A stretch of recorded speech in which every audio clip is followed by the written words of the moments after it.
That's a very, very interesting question, and very much to the point.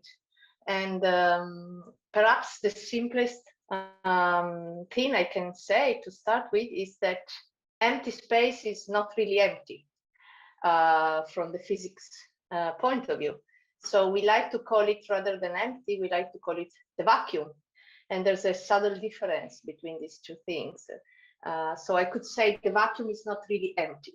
And the fact is, I mean, it can get extremely complicated, of course, to explain the details, because it's something that involves special relativity and quantum mechanics. But the idea is that as we zoom into smaller and smaller scales, distances, we lose control. We are kind of going into higher energies, right? So that there is this sort of interplay in physics, right? The smaller the scale, the higher the energy of the phenomena that are relevant. And Einstein has told us that energy and mass are interchangeable.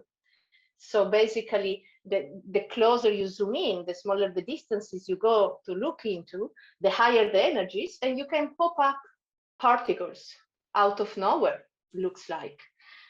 So you create a sea of virtual particles that are popping in and out.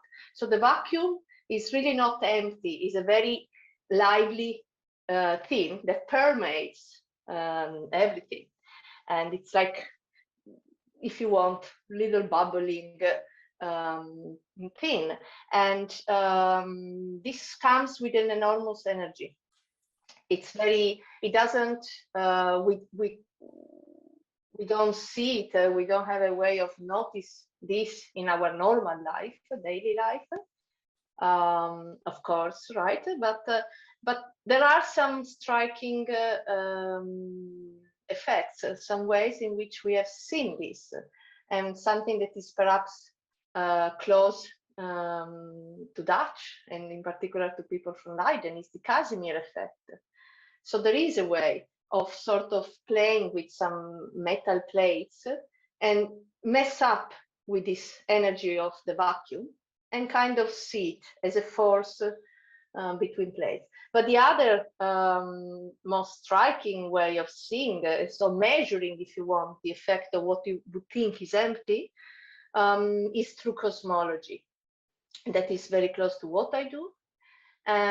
So we are using classical physics in our daily life, that if there is a sort of background energy common to everywhere, to anything, we just don't notice it. We are sensitive in the classical physics we're used to, we are sensitive to energy differences, right? But gravity, the force of gravity, if you formulate it following Einstein, it responds also to the energy of the vacuum, also to the absolute energy that is out there. And we have noticed it, we have picked it up by looking at the speed with which the universe is expanding.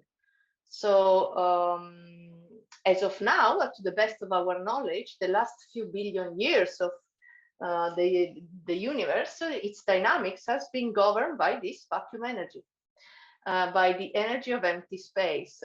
So it is anything but empty. It's a very lively thing with a lot of energy.